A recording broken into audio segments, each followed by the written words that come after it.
오늘은 지난주에 이어서 약속의 땅을 눈앞에 두고 이스라엘 백성에게 크게 이제 찾아오게 된 안타까운 그리고 참담한 일을 통해서 하나님께서 주시는 신앙의 교훈을 살펴보고자 합니다.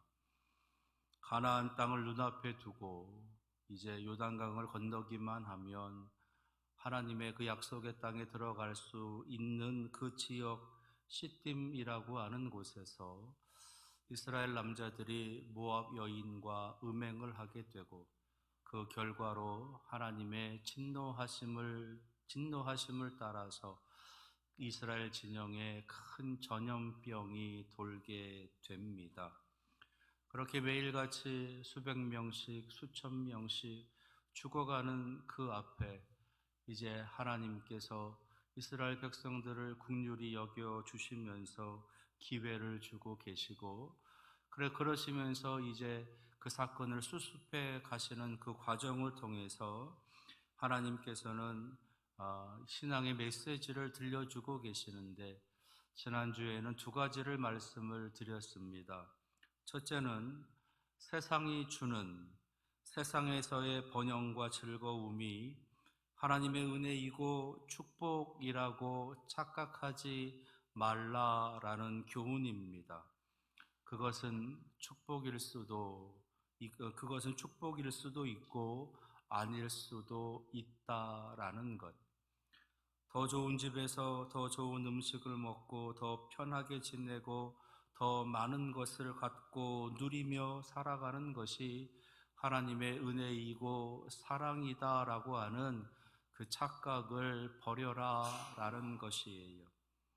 두 번째는 인정에 매여서 적당히 순종하고 적당히 살아가도 하나님의 은혜와 그 사랑에는 아무런 문제가 없다고 착각하지 말라라는 것입니다. 하나님께서 우리를 향한 하나님의 사랑은 그 아들 예수 그리스도를 십자가에 못 박아 죽일 만큼의 사랑이었던 거지요.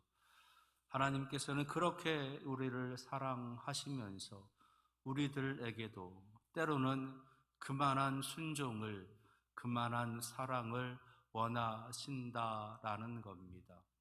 적당히 순종하고 적당히 살아가는 것이 아니라 때로는 하나님을 향해서 우리의 목숨을 내놓을 수도 있을 만큼의 순종과 사랑도 원하신다라는 것.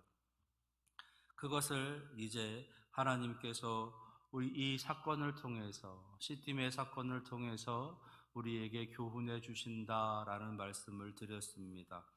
오늘은 셋째, 넷째 두 가지를 함께 나누고자 합니다. 세 번째, 이 시딤의 사건을 통해서 주시는 신앙의 교훈은요, 하나님의 마음을 헤아려 하나님을 위해 그리고 하나님의 백성을 위해서 중보의 십자가를 감당하라라는 것입니다. 하나님의 마음을 헤아려 하나님을 위해 그리고 백성을 위해 중보의 십자가를 감당하라라는 것. 죽어가는 이스라엘 백성들을 위해서 분연히 일어선 한 사람이 있습니다. 그 사람은 비느하스라는 사람입니다. 아론의 손자이고 엘르아살의 아들입니다. 대제사장으로서 계속 가문이 이어져 가는 그런 거룩한 가문, 거룩한 백성의 한 모습인 것이에요. 그 가운데 이 비느하스라고 하는 젊은이가 아무도 말하지 않고 있는 상황에서, 아무도 나서지 못하고 있는 그 상황에서 담대히 이제 하나님의 거룩함을 위해서, 이스라엘 백성들을 위해서 나서고 있는 겁니다.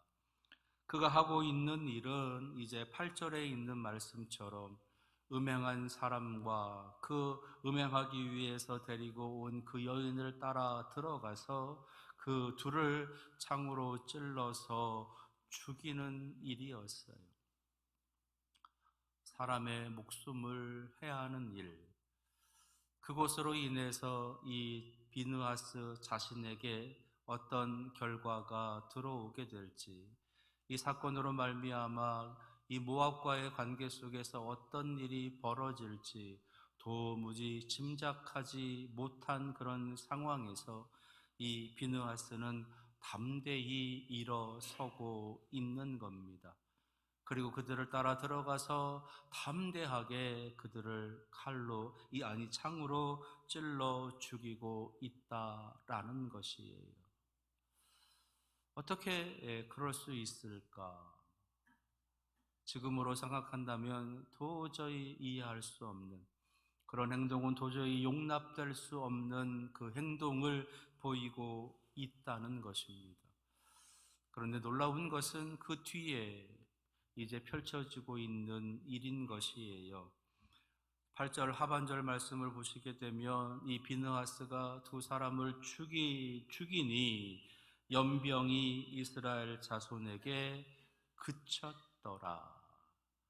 연병이 이스라엘 자손에게 그쳤더라. 하나님의 처음 생각은 어떤 생각이셨느냐? 11절 말씀 하반절에 그들을 소멸하지 않게 하였도다라고 하는 말씀 속에서 알 수 있는 것은, 하나님의 처음 생각은 이스라엘을 소멸하시고자 하셨다라는 겁니다. 연병으로, 이 전염병으로 이스라엘을 소멸하시려고, 그러니까 이스라엘을 다 죽이려고 하셨다라는 것이에요.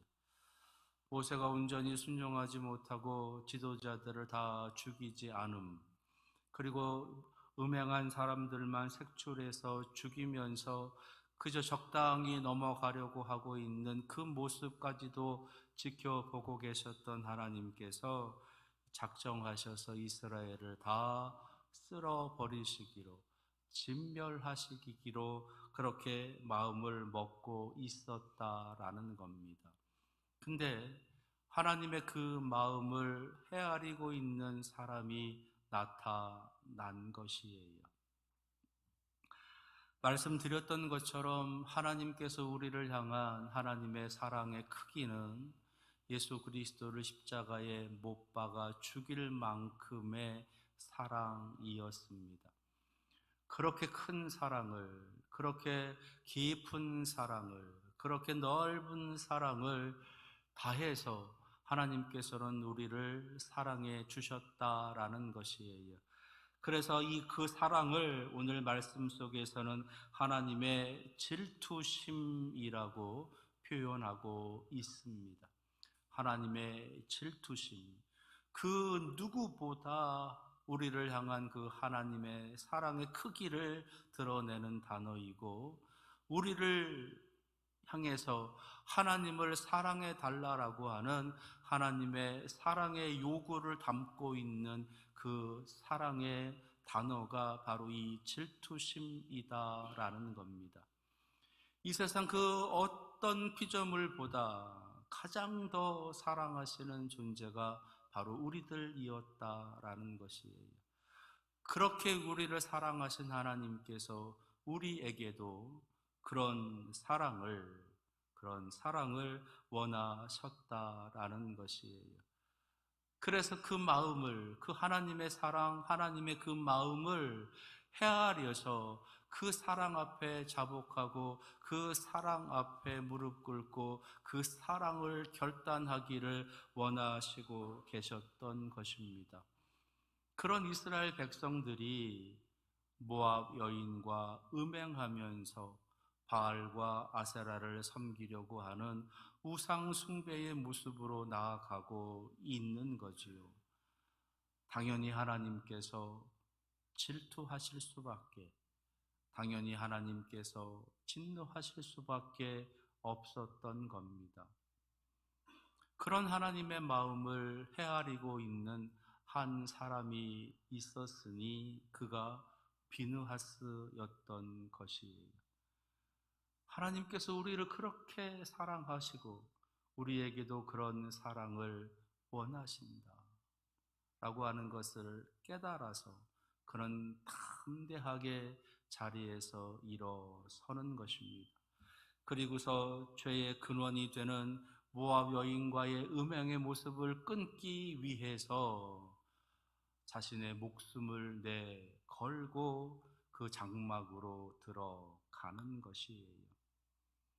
말씀드렸던 것처럼 그 두 사람을 죽이는 일이 비누아스 자신에게 어떤 결과로 돌아오게 될지 아무도 예측할 수 없는 것입니다. 의로움으로, 믿음으로 사람을 죽인다. 그것이 과연 허용이 될까? 도저히 생각할 수 없는, 더더군다나 모압과의 관계 속에서 이것이 어떻게 이스라엘 백성에게 작용이 될지 도무지 짐작조차 되지 않는 그러한 큰 일이 벌어질 수도 있는, 모압의 사람들이 비느하스 자신을 이제 데리고 와라, 잡아와라, 내가 그를 죽여야겠다라고 하게 될 때에 과연 모세가 자신을 지켜줄지 이스라엘이 자신을 지켜줄지 도무지 알 수 없는 그런 상황 속에서 그런 담대히 일어서서 그 악을 끊고 있는 거예요. 아무도 나서지 않고 있을 때에, 누구도 함부로 나설 수 없는 상황 속에서 이 비느하스는 담대히 일어서서 그 두 사람, 그 악의 모습을 제하고 있는 겁니다. 하나님을 위해서, 그리고 백성을 위해서 담대히 일어서고 있는 것이에요. 학자들은 이 모습을 예수 그리스도의 모습이라고, 예수 그리스도의 예표라고 말합니다. 온통 죄악 투성이인 인류를 위해서 하나님의 마음을 헤아려서 그 하나님의 뜻대로 순종하며 십자가를 지고 계시는 예수 그리스도, 그 예수 그리스도 한 사람으로 인해서, 그 예수 그리스도 한 사람의 죽음으로 인해서 온 인류가 구원을 받게 되고 온 인류에게 영생의 길이 열려지게 되는 놀라운 은혜가 임할 수 있었던 것처럼, 비느하스 그 한 사람의 담대한 섬김, 담대한 순종의 모습으로 인해서 이스라엘 백성 전체가 죽을 수도 있었지만 이스라엘 백성 전체가 다시 살게 되는 놀라운 은혜가 그 땅에 임할 수 있었던 것입니다. 멸망의 자리에서 구원의 자리로, 진노의 자리에서 용서의 자리로, 죽음의 자리에서 생명의 자리로 이끌어가고 있는 이 비느하스, 이와 같은 사람, 그 한 사람을 하나님은 지금도 찾고 계십니다. 그리고 너희들이 그 사람이 되어달라고, 죽어가는 가족들을 위해, 죽어가는 지역의 주민들을 위해, 죽어가는 이 나라 백성들을 위해 너희가 희생하고 너희가 담대하게 외치며 내 마음을 헤아려서 그들에게 구원을 베풀 수 있었으면 좋겠노라고 하나님께서는 오늘 말씀을 통해서 우리에게 들려주시는 겁니다. 교회는, 성도는 중보의 십자가를 감당해야 하는 사람들이에요. 구원받은 사람들끼리 모여서 기뻐하고 즐거워하기만 하라고, 구원받은 사람들끼리만 모여서 잘 살고 행복하라고 그렇게 교회를 시작하신 것이 아니라 중보의 십자가를 감당해 달라고, 누구든지 나를 따라오려거든 자기의 십자가를 지고 따라라 라고 하신 그 말씀처럼 우리의 십자가, 중보의 십자가를 지고 따라가야 되는 것입니다. 이스라엘을 멸망에서 구원으로 이끌어 갔었던 이 비느하스처럼 다시 한번 이 시대, 우리가 살아가는 이 나라, 우리 사랑하는 지역, 우리 가정, 그들의 멸망에서 구원으로 인도해 가기 위한 거룩한 십자가를 온전히 감당해 갈 수 있는 여러분들 모두가 되시기를 축원합니다. 시딤의 사건을 통해서 주시는 신앙의 교훈 네 번째는요, 죄의 유혹은 교묘하고 집요하니 선줄로 착각하지 말고 날마다 십자가를 묵상하며 깨어 있으라라고 하시는 교훈입니다. 죄의 유혹은 교묘하고 집요하다라는 겁니다.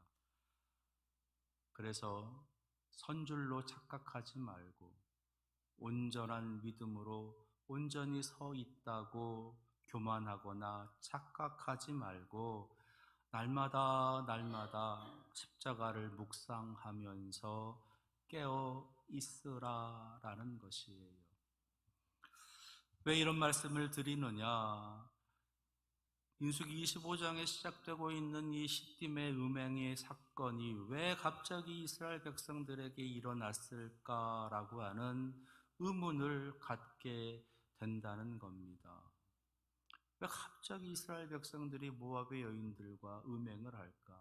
분명히 떨어져 있는 거리도 상당했을 것이고 모압은 이방인들이기에 이스라엘 백성들은 그 이방인들과 함께 하지 않는 그런 모습이 있었을 터인데 어떻게 모압의 여인들과 한두 명도 아니고 그 많은 사람들이 그렇게 음행의 일을 저지르고 있었을까라고 하는 그런 의문이 생기는 겁니다. 거기에 대한 대답을 요한계시록에서 우리에게 해주고 계세요. 요한계시록 2장 14절에 있는 말씀에 버가모 교회를 향해서 주님께서 하시는 말씀 중에 이런 구절이 있습니다. 내게 두어 가지 책망할 것이 있나니, 여기서 내게라는 것은 버가모 교회이지요. 버가모 교회, 너희들에게 두어 가지 책망할 것이 있나니 거기 내게 발람의 교훈을 지키는 자들이 있도다. 발람이 발락을 가르쳐 이스라엘 자손 앞에 걸림돌을 놓아 우상의 제물을 먹게 하였고 또 행음하게 하였느니라. 발람의 교훈, 발람, 어디서 좀 많이 들어보신 이름이지 않습니까? 무려 지지난 주에 함께 나누었던 이야기예요. 2주씩이나 지났기 때문에 당연히 기억이 안 나실 것 같아서 다시 한번 상기시켜 드리면, 발락이라고 하는 모압의 왕이 그 당시 모압에서 가장 용하다는 발람 주술사를 부릅니다. 부르는 이유는 이스라엘을 저주해라 라는 거예요. 그런데 하나님께서 이 발람 주술사의 입을 막으십니다. 절대 이스라엘을 저주하지 말라. 그 하나님의 그 음성을 듣고 이 발람은 두려워서 이제 이스라엘을 저주하지 못하는 거예요. 그런데 이 발락 왕이 계속해서 사람을 보내고 직접 찾아오기도 하면서 이스라엘을 저주하라 하는 겁니다. 그때마다 이 발람은 하나님께서 내게 주신 말씀은 이스라엘을 저주하지 말라는 거다. 나는 도저히 이스라엘을 저주할 수 없다 그러면서 네 번이나 이제 발락의 그 청을 거절하고 오히려 이스라엘을 축복하는 겁니다. 그리고서는 이 발람과 발락이 모압으로 돌아가요. 자기들의 집으로 돌아갑니다. 근데 거기서 끝난 것처럼 보이는데 그렇지 않다는 거예요. 발람이 발락에게 묘수를 주는 겁니다. 나는 이스라엘을 저주할 수 없다. 그러니 자기들 스스로 무너지게 하자. 자기들 스스로 무너지게 하는 것 중에 하나의 방법이 모압 여인과의 음행을 하게 하는 것이었어요. 이스라엘은 40년을 광야에서 떠돌던 사람들입니다. 그들이 먹은 것은 하나님으로부터 내려오는 만나, 가끔씩 더 주시는 메추라기 등과 같은 그 음식을 먹으면서 지낸 사람들이에요. 그들은 장막에서 살았고 그들이 입고 있는 옷은 아마도 많이 헤어져 있었을 것입니다. 변변치 못한 그런 차림으로 계속해서 떠도는 사람들이었어요. 그들에게 있어서 이 모압의 나라에 살아가는 모습은 너무도 휘황찬란했을 거예요. 그들이 먹는 건 너무나 다르고, 그들이 마시는 것도 다르고, 그들이 입는 것도 다르고, 그들이 거주하는 집도 너무너무 보기 좋았을 것입니다. 그것을 이용을 해서 이제 이스라엘과 화친하고자 하는 목적으로 이스라엘의 지도자를 청하는 거예요. 초청하는 거예요. 어디에? 모압의 축제의 자리에 초청하는 겁니다. 모압의 축제는요, 그냥 함께 기뻐하고 즐거운 시간을 보내기 위한 축제가 아니라 말씀드린 것처럼 바알과 아세다롯이라고 하는 그들의 우상을 섬기기 위한 일종의 제사적인 축제예요. 그리고 그 제사적인 축제의 끝에 모압의 여인들과 음행하는 모습이 있는 겁니다. 자기들끼리도 그렇게 하면서 그 제사의 축제를 보냈던 거예요. 근데 그 자리에 이스라엘 남자들을 초청하는 거예요. 얼마나 좋은 음식들이 차려져 있었을까? 먹음직스러운 음식들이 있었을까? 어쩌면 광야 40년 동안을 지내면서 한 번도 보지 못했었던 음식들이 육회 국물 망라에서 아마도 올라와 있었을 겁니다. 그뿐 아니라 좋은 옷을 입고 좋은 노래를 부르고 좋은 마실 것들을 충분하게 그렇게 모아놓고 그들이 먹고 마시고 즐기는 그런 모습을 보였을 거예요. 이스라엘의 남자들은 그것을 보면서, 이스라엘의 지도자들은 그것을 보면서 부러웠고, 그래서 하나둘씩 그곳에 참여하게 되고 마시게 되고 취하게 되고 그렇게 거기에 빠지게 된 것입니다. 거기다가요, 결정적인 것은 모압의 여인들이에요. 40년 동안을 그 광야에서 따가운 햇살을 받으면서 함께 살았던 이스라엘의 여인네들의 모습에 비하면 모압의 여인들은요, 정말 너무너무 아름다운 여인들이었을 겁니다. 그저 바라만 봐도 황홀한, 쳐다만 봐도 너무 행복한 그런 여인들이 자기에게 다가오는 거예요. 그래서 같이 즐기자고, 같이 음행하자고.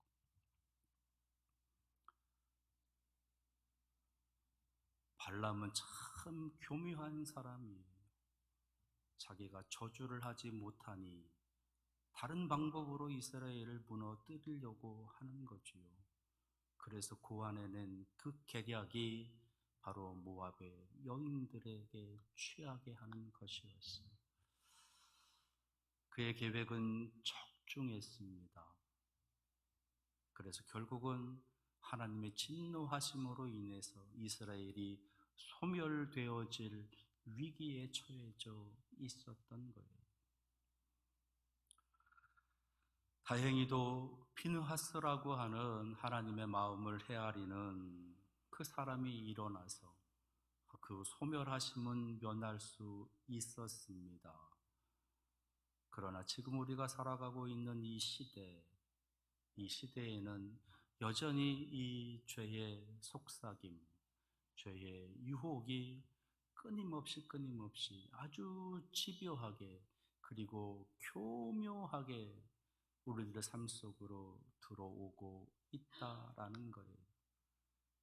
더 좋은 것으로, 더 즐거운 것들로 끊임없이 우리를 속이고 또 속이고 그러면서 죄를 지으라고, 악하게 살아가라고, 더럽게 살아가라고 끊임없이 우리를 유혹한다라는 겁니다. 얼마 전에 라디오 뉴스에서 국회의원이었다가 아들의 마약 사건으로 인해서 국회의원을 그만두고 이제 지금은 새로운 어떤 사업을 해가면서 마약 퇴치 운동을 하고 있는 한 아버지의 이야기를 들을 수 있었습니다. 아버지가 하는 이야기가 그래요. 우리나라에 마약에 중독되고 마약이 너무 만연하게 퍼져 있다는 겁니다. 정확한 데이터로, 통계로 자기가 말할 수는 없지만 짐작컨대 한 집안, 한 가정이 아니라 한 집안에 한 명씩은 꼭 있을 것이다. 모르고 있을 뿐이지, 속이고 있을 뿐이지 꼭 있을 것이다. 그렇게 많다라고 그분이 그런 이야기를 하면서 자기는 이제 뭐 정치고 뭐고 아무 관심이 없대요. 오직 하나, 이 마약을 물리치기 위한, 퇴치하기 위한 운동을 하겠다고. 지금 그 아들은 이제 형을 받아서 살고 있습니다. 이제 나오게 되면 아들과 함께 그 일을 하겠노라고 그렇게 다짐하고 또 다짐하고 하는 그런 이야기를 들어요. 마약뿐만이 아니라 계속해서 지금 이 땅에 벌어지고 있는 참담한 일들, 끔찍한 일들, 처참한 일들, 그 시작이 어디서부터 시작이 되어지는가? 아주 작은 쾌락에서, 아주 작은 기쁨에서 죄는 그렇게 우리들 속에 들어와서 끊임없이 우리를 흔들어 놓고 유혹하고 죽음으로 향하게 하고 있다는 겁니다. 세상만 그러느냐? 세상에 살아가는 우리 성도들에게는 안 그럴까요? 우리 성도들, 우리 남자 성도들, 우리 여자 성도들, 죄는 교묘합니다. 그리고 집요합니다. 한번 물은 것은 끝까지 놓쳤다고 포기하는 것이 아니라 또 다른 것으로 물고 늘어지면서 우리를 끊임없이 공격하는 것이에요. 서 있는 것 같지만 서 있지 않을 수도 있는 겁니다. 선줄로 착각하지 말아야 돼요. 지금 나에게 그런 일이 들어오지 않았다고, 지금 우리 가정에 그런 일이 없다고, 아니요. 그렇지 않아요. 선줄로 착각하지 말고 매일같이 저 예수 그리스도의 십자가를 묵상하면서 우리는 깨어 있어야 하는 것입니다. 그럴 때 온전한 이스라엘을, 건강한 이스라엘을, 건강한 하나님의 가정을, 건강한 하나님의 가문을 계속 이어져 가게 할 수 있는 것이에요. 예수 그리스도를 우리에게 보내서 죽이실 만큼 우리를 사랑한다라고 하는 그 사랑의 증거가 십자가인 겁니다. 그 십자가를 묵상하면서 나를 그렇게 사랑하시는 하나님께 나도 그렇게 사랑하겠습니다라고 하는 그런 다짐과 그런 결단으로 나아가야 될 줄로 믿습니다. 하나님께서는 그것을 우리에게 알게 하시려고 시딤의 그 사건을, 시딤의 이 교훈을 우리에게 들려주시는 거예요. 죄의 교훈은 교묘하고 집요합니다.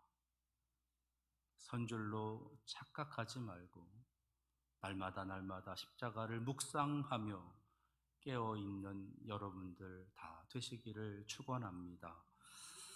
시딤의 사건을 통해서 주시는 신앙의 교훈 4가지를 말씀을 드렸습니다.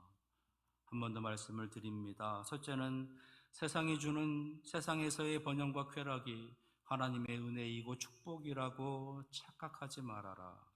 두 번째는 인정에 매여서 적당히 순종하고 적당히 살아도 하나님의 은혜와 사랑에는 아무런 문제가 없다고 착각하지 말아라. 세 번째는 하나님의 마음을 헤아려 하나님을 위해 그리고 백성을 위해 중보의 십자가를 감당하라고. 네 번째는 죄의 유혹은 교묘하고 집요하니 선줄로 착각하지 말고 날마다 십자가를 묵상하며 깨어 있으라라고 하시는 교훈입니다. 이 말씀을 여러분들 마음에 깊이 새기시면서 한 주간 저 십자가를 더 많이 묵상하고 의지하며 믿음의 사람으로 강건하게 세워져 가시기를 간절히 축원합니다. 기도하겠습니다. 죄의 유혹은 끊임없이 우리의 일생을 유혹하고 우리의 일생에 도전합니다. 조금 더 방심하거나 착각하지 말고 겸손하게 하나님 앞에 십자가 앞에 무릎 꿇으며 우리의 믿음을 굳건히 지켜갈 수 있게 하여 주시옵소서. 예수 그리스도의 이름으로 기도합니다. 아멘.